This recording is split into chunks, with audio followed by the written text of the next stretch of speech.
School वाले, वो तो और भी गए बीते थे। सर हमारी तबीयत बिल्कुल भी ठीक नहीं लग रही और बहुत चक्कर आ रहे हैं। उल्टी जैसा भी लग रहा है। वाह बेटा वाह, क्या एक्टिंग करते हो, वाह। वही चक्कर नहीं आ रहे, चलो यहाँ से वहाँ तक दौड़ लगाओ। वो बच्चा अधमरी हालत में पूरी क्लास में दौड़ रहा है।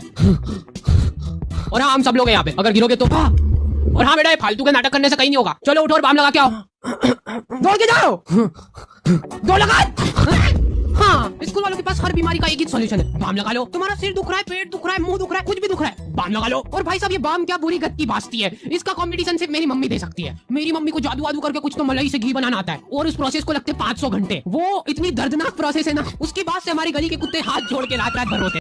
तो मेरे दोस्त लोग थे निहायती कामचोर, बेरोजगार और फ्री फोकटे। रोज के रोज मेरे घर पे ग्रुप स्टडी के नाम पे आते थे ये लोग, बिना कॉपी किताब के। ऐसे ही हाथ हिलाते हिलाते आ जाते थे मेरे घर पे और सीधे मेरे कमरे में आके। हाँ भाई, हमको याद कर रहा था कि तू आ गए, हम आखिरकार। क्रीम रोल खा रहा, अकेले अकेले लाइदर देख। चलो रे एंग चौक चक खेलेंगे। नहीं, राजा मंत्री चोर सिपाही खेलेंगे। भाई ये नई चड्डी कब लाया, एकदम फिट फाट लग रही है। तो फिट फाट समझ रहे, मतलब कि फाट भी कर सकता है तू इसके अंदर। रख हौसला, कर फैसला, तुझे वक्त बदल।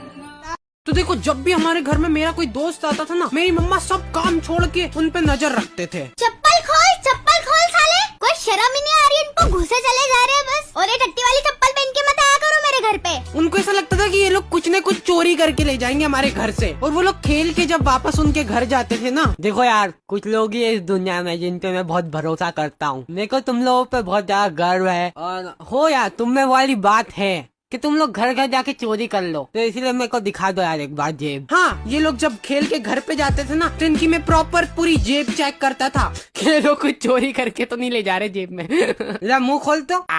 मम्मा संडासी लाओ जल्दी, मुंह में सोफा चोरी करके ले जा रहा अपने घर से। हाँ, अरे बासा है तेरा मुंह, क्या कर मेरे घर।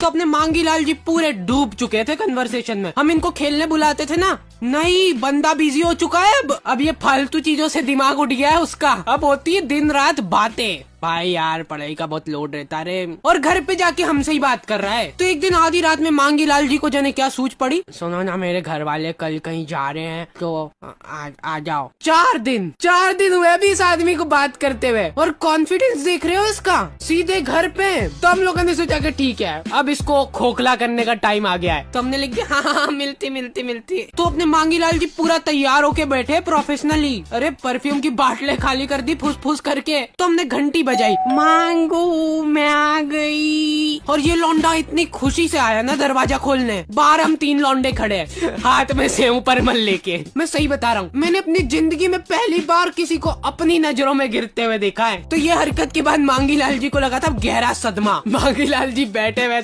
हम लोगों के ग्रुप में ऐसे दोस्तों को असली नाम से तो कोई बुलाता ही नहीं था, हर किसी को उसके पापा के नाम से बुलाया जाता था, ठीक है। तो ये जो 3 कैदी थे ना, इनके नाम थे गेंदा लाल जी, मांगी लाल जी और रमेश जी। हाँ, इसमें लाल नहीं जम रहा था, इसलिए नहीं रखा हमने। और ऑफ कोर्स कंफ्यूजन होता था उसके पापा के नाम में और उसमें, तो हम लोग इसीलिए पापा को सिर्फ रमेश बोलते थे और दोस्त को रमेश जी। अरे रमेश, तू मेरी बात नहीं समझ रहा है, हमको रमेश जी से मिलना है। जा अंदर से बुला के ला रमेश जी को। और ये जो अपने मांगी लाल जी थे ना, इनको लौंडियाबाजी करने का बहुत शौक था। बन इनकी एक भी नहीं रही थी, ठीक है, बस शौक था। तो ये बहुत ट्राई करने के बाद जिंदगी से थक हार के बैठ गए थे। तो गेंदालाल जी, रमेश जी और मैंने मिलके एक प्लान बनाया कि अब हम बनाएंगे फेक आईडी लड़की की। तो हमने आईडी बना ली और मैसेज करा हाय। तो अपने मांगी लाल जी भी कुछ कम नहीं है, ये भरे पड़े हैं, इनका इतना कट चुका है ना कि अब ये सीधे पॉइंट पे आते हैं। हेलो, आप सिंगल हो क्या? मैं भी हूँ।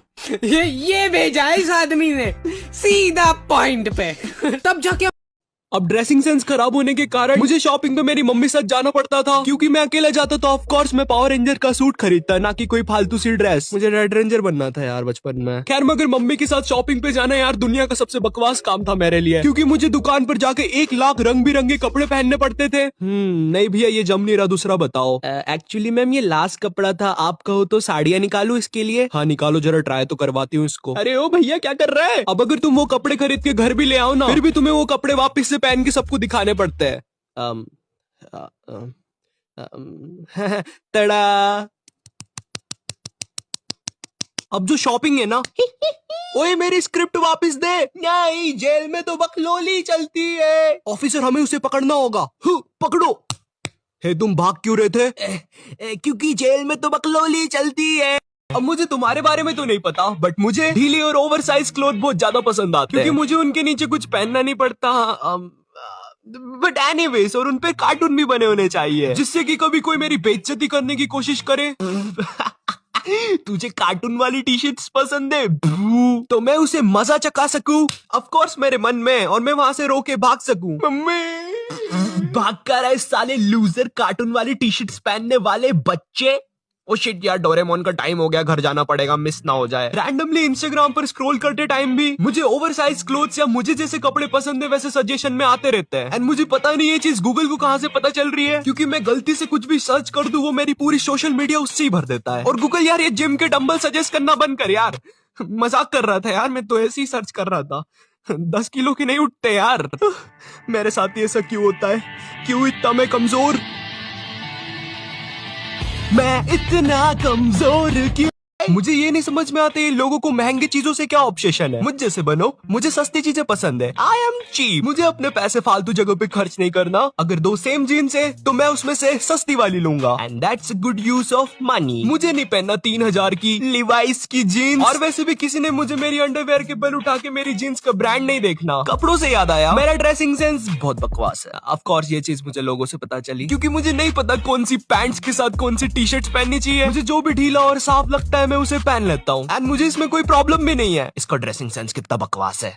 मेरा ड्रेसिंग सेंस कितना बकवास है। मुझे मेरे कपड़े खरीदते टाइम बहुत ज्यादा श्योर होना पड़ता है, क्योंकि ऐसा अक्सर होता है मैं आगे चल के वो कपड़े फेंक देता हूँ या अगले दिन ही फेंक देता हूँ, क्योंकि शॉप पर वो कपड़े मुझ पे बहुत अच्छे लग रहे होते हैं, लेकिन जैसे ही मैं उन्हें घर लेके आता हूँ पता नहीं क्या हो जाता है। बकवास कपड़े, ये शायद उस दुकान में कुछ खास बात है। नेवर माइंड, मुझे उस दुकान का कांच चुरा लेना चाहिए। बाय द वे, तुम लोग के साथ कभी ऐसा हुआ है तुम शॉपिंग पे गए और तुम्हें 2 सेम जीन्स अलग अलग प्राइस पर मिल रहे हो? एक्सक्यूज मी, क्या आप मुझे बता सकते हो ये दोनों जीन्स सेम है लेकिन इनका प्राइस अलग अलग क्यों है? नहीं, क्यों? सर क्योंकि वो यहाँ पर काम नहीं करते। ओह, तो क्या तुम मुझे बता सकते हो ये दोनों जीन्स सेम है लेकिन इनका प्राइस अलग अलग क्यों है? हाँ जी सर, बिल्कुल सर। सर जो ये वाली सस्ती जीन्स है ना, इसको तो कतई मतलब एकदम देहाती गवार लोग पहनते हैं। मुझे लगता है तुमने वहां पर अपना दिल भी थूक दिया है। क्या सर?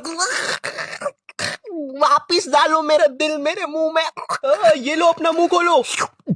हाँ जी सर। तो सर जो ये वाली जो महंगी जीन्स है ना, ये वाली जीन्स सर अमीर लोग पहनते हैं। इसको पहन के आप आग में भी चल सकते हैं, बैठ सकते हैं, हेलीकॉप्टर का चलता पंखा रोक सकते हैं। मगर मुझे नहीं रोकना हेलीकॉप्टर का पंखा। अरे सर सुनो तो, इस जीन्स को पहन के आप ऐसे हाथ में सुतली बम भी फोड़ सकते हो। पागल लेके दूर लेके जाओ। देखा सर, इसलिए आपको ये वाली जीन्स लेनी चाहिए। नहीं, मुझे ये गरीब वाली ज्यादा पसंद आई। अब शॉपिंग ना पसंद होने का कारण ये है कि ये चीज मुझे बहुत कंफ्यूज कर देती है। बचपन में भी जब मेरी मम्मी मुझे किराने की दुकान पर कुछ लाने के लिए भेजती थी तो मैं हर बार अजीब चीज उठा के ले आता था। ये ले बैग और ये पकड़ पैसे और पाव भर उड़द की दाल लेके आना। किसकी दाल लेके आएगा? उड़द की दाल। हाँ, पाव भर दाल 25 रुपए की आएगी, तो ये ले 25 रुपए। नहीं सीरियसली, अरे मम्मी उससे ये तो पूछ लो इसको ये सब चीजें याद भी रहेगी कि नहीं। काश मैं सच्ची टाइम में पीछे जाके ये कर सकता। मुझे पौने उड़द की दाल लानी है पाव 25 रुपए में। ठीक है, लेकिन जाना किस रास्ते से है? हाँ बहुत सही। एक तो बचपन में रास्ते भी याद नहीं रहते थे और जैसे तैसे तुम दुकान पर पहुंच भी जाओ ना तो फिर वो दुकान वाला अच्छे से ले लेता था। हाँ बेटा क्या चाहिए? मुझे दाल चाहिए। अच्छा बेटा कौन सी? मूंग दाल, चना दाल, हरी दाल, मुकेश दाल, हरिओम दाल, बार की दाल? अंकल वो आप खिचड़ी दे दो। शाबाश। दोस्तों अब आ रहा है होली का नंबर 3 और सबसे चिल टाइप। ठंडाई गैंग। ठंडाई पीने वाले सबसे अनप्रिडिक्टेबल प्लेयर्स होते हैं होली के, और ये कोई भी बता सकता है जब वो इन्हें लस्सी चबाते हुए देखता है। ये इतने स्टंट होते हैं, सुबह 8 बजे होली खेलने निकलते हैं, फिर होली, दिवाली, इंडिपेंडेंस, भाई दूज सब बना लेते हैं। टाइम अभी 8:15 ही हुआ है। हाँ, इनके लिए साल बीत चुका है 15 मिनट में। ये घर पे जाके फ्रीक आउट कर रहे हैं। अरे यार, ये रमेश ने कैसा कलर लगाया है? 1 साल बीत गया अभी तक नहीं निकला है। ये इतने स्टंट होते हैं, स्किन पे स्किन कलर लगा रहे होते हैं। वो ये जवानी है दीवानी का गाना है ना, जहाँ रणवीर और दीपिका हवा में ठंडाई उड़ा रहे होते हैं, वो देख के इन्होंने भी उड़ाई थी। हमारा पूरा मोहल्ला स्टंट हो गया था। अब पूरे मोहल्ले का 15 मिनट में साल बीत रहा है। 7 घंटे में हमारा मोहल्ला फ्यूचर में पहुंच चुका था। अब एलियंस के साथ होली बन रही है, या बस हमें ही दिख रही है? क्योंकि उस दिन बाहर पूरा देश तो दिवाली बना रहा था। भाई ये लोग अलग ही लोग हैं, मानो इन्हें एक्स सूट मिल गया हो लॉबी में। भैया वो वाटर टावर कौन से रास्ते से पड़ेगा? ये साइड वाला रास्ता पकड़ लो।